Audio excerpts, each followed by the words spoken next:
సందీప్ రెడ్డి గారి పైన కోమటిరెడ్డి వెంకటరెడ్డి తన అనుచరులు కలిసి చేసిన దాడిని తీవ్రంగా ఖండిస్తూ ఉన్నా.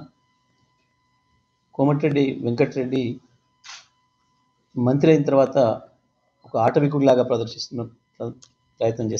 ఉన్నాడు. ఒక ఆటవికుడిలాగా ప్రవర్తిస్తున్నాడు. మంత్రి పదం అనగానే ఏదో అయిందని చెప్పి అహంకారం పెరిగిపోయింది బాగా వెంకటరెడ్డికి. అధికారంలోకి వచ్చిన తర్వాత కొంచెం బుద్ధి మారుతుందని అనుకున్నాం, కానీ ఇంకా హీనంగా తయారైంది ఆయన ప్రవర్తన. దుర్మార్గంగా తనతో సహా క్యాబినెట్ ర్యాంకులో ఉన్న ఒక జడ్పీ చైర్మన్ను రెచ్చగొట్టి కార్యకర్తలతోని దాడి చేయించడమే కాకుండా పోలీసులను ఉసిగొల్పి పట్టుకపోండి జైల్లో వేయండి. ఏం భాష ఉపయోగిస్తున్నాడు వెంకటరెడ్డి? ఇంకా రాచరికం ఉందనుకుంటున్నాడా? నిజమైన బచ్చగాడు నేను ఎమ్మెల్యే అయినాడు మాట్లాడినావు. వాళ్ళ నాన్న ఎమ్మెల్యే అయినాడు, నువ్వేం చేస్తున్నావు? నువ్వెంతున్నావు? మాధవరెడ్డి పేరు చెప్పుకొని బతికినావు. మాధవరెడ్డి మాకు దూరం చుట్టమని చెప్పుకొని బతికినావు. మాధవరెడ్డి ఎమ్మటి ఉండేటోళ్ళకి సిగరెట్లు అందించుకుంటే బతికినావు నువ్వు. నేను వ్యక్తిగతంగా మాట్లాడి నాకు ఇప్పుడు ఇష్టం లేదని చెప్పినా 23 ఏళ్ళ రాజకీయాల్లో ఉన్న ఇప్పుడు కూడా వ్యక్తిగత విషయాలు మాట్లాడలేదు. కానీ నీ అహంకారం తలకెక్కింది, నీ ఆటవికత పెరుగుతుంది రోజు రోజుకి. నీ బతుకు మాకు ఇంకా బాగా తెలుసు. చెప్పదలుచుకుంటే నువ్వేందో, నీ కుటుంబం ఏందో, నీకు ఏం ఆస్తులు ఉండేనో, నువ్వు ఎన్ని కోట్ల నుండి పైకి దిగొచ్చినావో అందరికీ తెలుసు. సీతం పట్టు చరిత్రలు మొత్తం కుటుంబాలు ఎవరెవరు ఏం ఆస్తులు ఉండే ఇవాళ ఏమున్నావు. నోరు తెలిస్తే కుక్క వాగినట్టు వాగుతున్నావు, ఊర కుక్కలాగా వాగుతున్నావు. ఇంత బల్పు అక్కడ ఉండకూడదు మనిషికి. ఏదో మాట్లాడితే నేను ఫైటర్, నేను ఏదో తెలంగాణ ఉద్యమం చేసిన రాజీనామా. ఏం రాజీనామా చేసిన? నీ ముఖం రాజీనామా. కిరణ్ కుమార్ రెడ్డి మెడల్ బట్టి గెంటేస్తున్నాడు క్యాబినెట్లో వచ్చి తెలిసి ఓ దొంగ నాటకం చేసేసి దీక్షను డ్రామా చేసేసి రాజీనామా చేసినావు. వాస్తవానికి నీ దీక్ష కంటే ముందు నీ మీద చెప్పులు రాళ్ళేసారు అదే ఉద్యమకారులు. కానీ నువ్వు దీక్షలు కూర్చున్నామని చెప్పి సింపతితోని కేసీఆర్ గారు మమ్మల్ని అందరినీ మీరు వెళ్ళండి అని చెప్తే గవాలు వచ్చి నల్గొండ ఉద్యమకారులందరినీ మా ఎంబడి నీ దగ్గరికి. కిరణ్ కుమార్ రెడ్డి తన్ని తరిమేస్తున్నాడని, మంత్రి పదవులు ఇచ్చి తీసేస్తున్నాడని అధిష్టానం మాట కూడా వినకుండా నువ్వు అధిష్టానంలో ఎవడి కాలు పట్టుకొని పైరవి చేసి తెచ్చుకున్నావో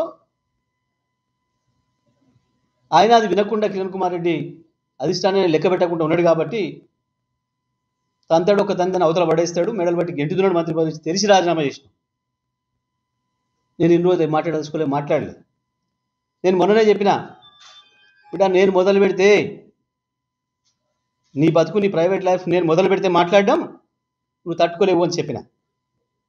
ఎందుకంత అహంకారం? అవును, ఆయన కొడుకుగా గౌరవం ఇస్తారు ప్రజలు. నువ్వే చెప్పుకొని తిరిగినావు మాధవరెడ్డి మా బంధువు అని చెప్పి. నువ్వు చెప్పుకొని 100,000 సార్లు చెప్పుకొని తిరిగినావు, బతికినావు. ఇవాళ ఏందో అనుకొని పోజులు కొడుతున్నావు. ఏంది అని నీకు వచ్చిన మంత్రి పదవి? రేవంత్ రెడ్డి కాలు పట్టుకొని బెడ్రూమ్లో పోయి మంత్రి పదవి తెచ్చుకున్నావు. నీ తమ్ముడే చెప్తుండే ఆ మాట, నాకు రావాల్సి ఉండే ఆయనే పోయింది, నేను కాంప్రమైజ్ కాలేదు ఆయనతో, రేవంత్తో, ఆయన అయింది అందుకనే వచ్చిందని. ఇది మంచిది కాదు, రాజకీయాలలో వ్యక్తిగతంగా మాట్లాడడం మంచిది కాదు అని చెప్పి మేము పాటిస్తా ఉన్నాం.